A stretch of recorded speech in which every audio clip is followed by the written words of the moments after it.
Look, one may be afraid of darkness. One may be afraid of losing one's wife or husband. One may be afraid of having no money. One may be afraid of some past pain and not wanting it again. One may be afraid of a dozen things. And analytically, you can go through them one by one, right? Which is such a waste of time, isn't it? Whereas it would be much simpler and more direct if you go to the root of fear, right?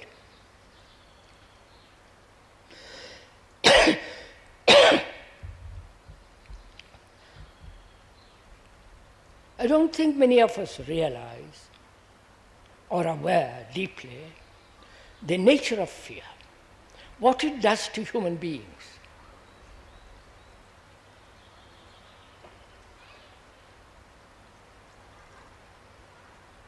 Because when there is fear, there is many kinds of neurotic actions.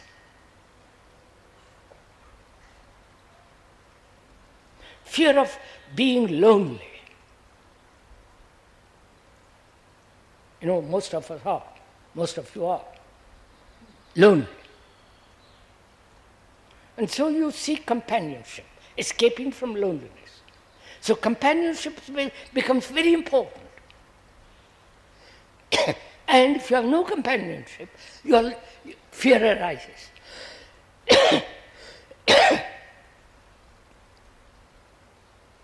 Or out of that loneliness, you build a wall around yourself. You resist. You escape. And out of that escape, resistance, suppression, grows every form of neurotic action.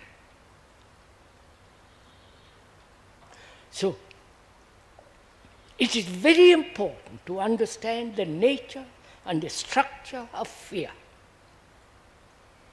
because it will not give clarity.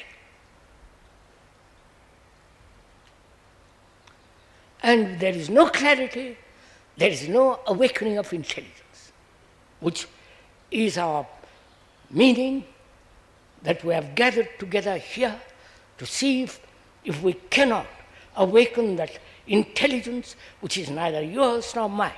It is intelligence.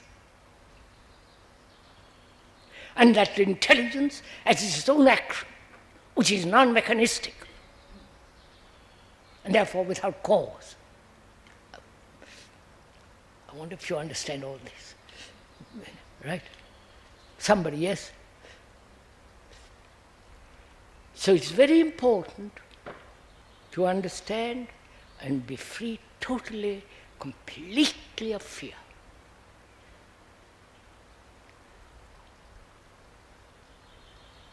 Right? Is that what we are prepared to do? Is that what we are thinking together? We see the importance and the urgency of being completely, both consciously as well as unconsciously, to wipe fear away. One can deal with fear, with conscious fears, fairly comparatively easy. Right? But it's much more difficult to be free of fears of which you know not of, fears that are hidden. Right? Right? Do you understand this? So may I go on? Bene.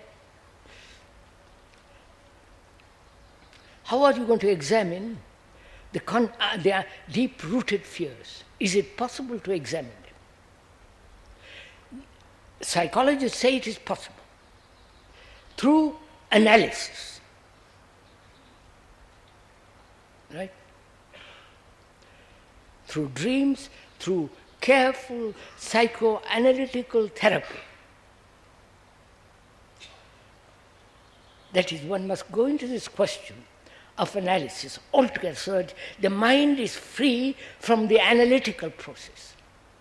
because that is, analysis doesn't clear up the mind, right? There is no clarity in analysis, because the more you analyze, the more there is. And it might take you the whole of your life. At the end of it, you have nothing, right? So, we are going to think together and find out the truth, not yours or mine, but the truth of analysis. Right? Can we go together?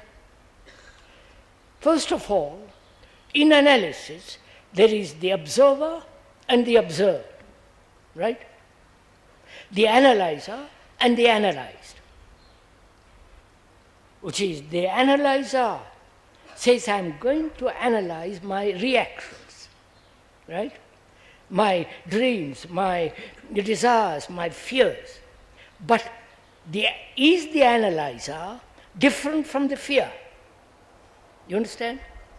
Different from the thing which he is going to analyze. You must be very clear on this. Oh, this.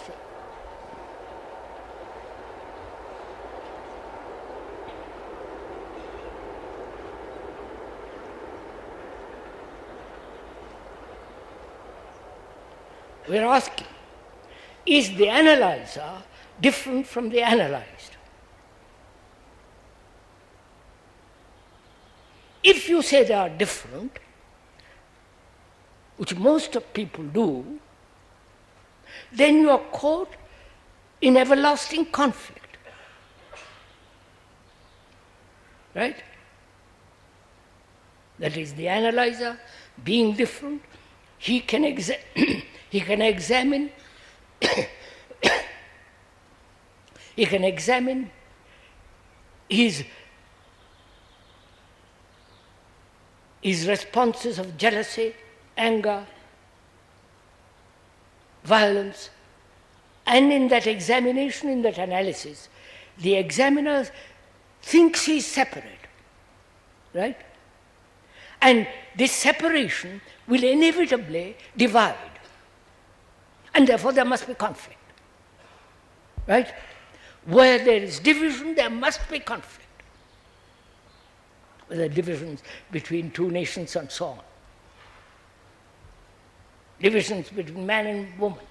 Not the woman is same as the man, so obviously, biologically they are not. But the ideas, the accumulated responses of each, the images what I has of each, they divide. And therefore there's conflict in all the relationships, right?